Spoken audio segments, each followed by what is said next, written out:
This is a copper wire. If I push electrons from one end, they come out at this end at nearly the speed of light. And for context, that is 300 million meters per second. That is really, really fast. Then here is wetware. I don't mean my arm, I actually mean the nerves traveling through my arm. They travel at around 100 meters per second. That is slower than a Formula 1 car. If your brain was to be made up of copper wires, it would think 3 million times faster. Then you would ask a question, why did evolution build us with such terrible wiring? If our brain is that really slow, why don't we feel the lag? This is Marvin, and you know what? Let's talk about it. To understand the speed, we have to look at the user manual physics. In a wire, electricity works like a Newton's cradle. One ball hits and energy shoots through the line instantly. Electrons don't actually travel that fast, it's the force field that does. Biology, however, doesn't use electrons. They use what we call ions, and these are sodium and potassium. Enough signal isn't a spark, it's a cascade of opening doors. So imagine a line of dominoes.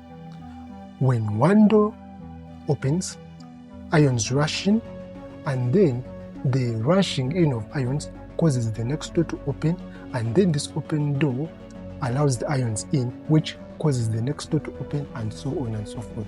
So just like a line of dominoes, that the one domino hitting will affect the rest of the dominoes. So it causes this form of chain reaction, which by definition takes some time to take place, so it's not very fast.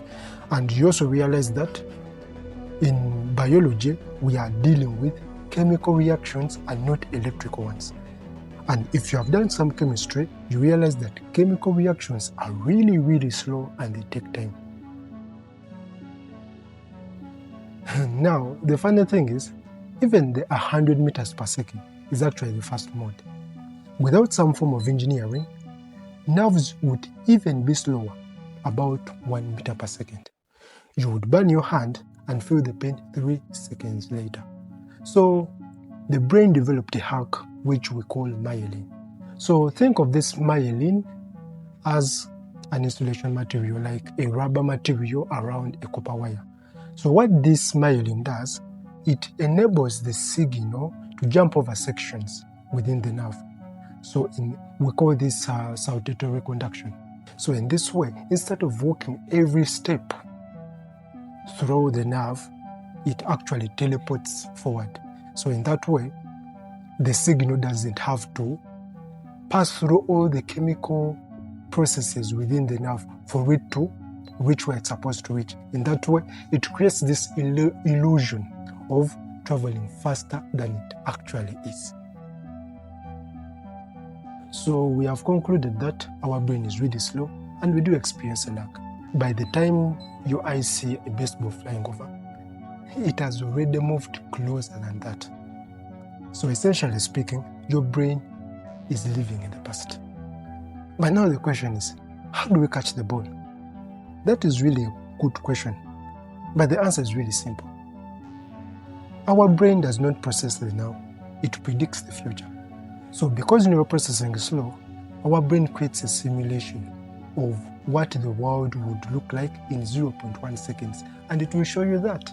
So you aren't living in reality, my brother. You are seeing the best guess of what your brain has come up with to compensate for the lag. So are you trying to say that computers and maybe artificial intelligence are better than us? Because AI is faster and it has a large amount of data to work with, because our brain has a terrible memory.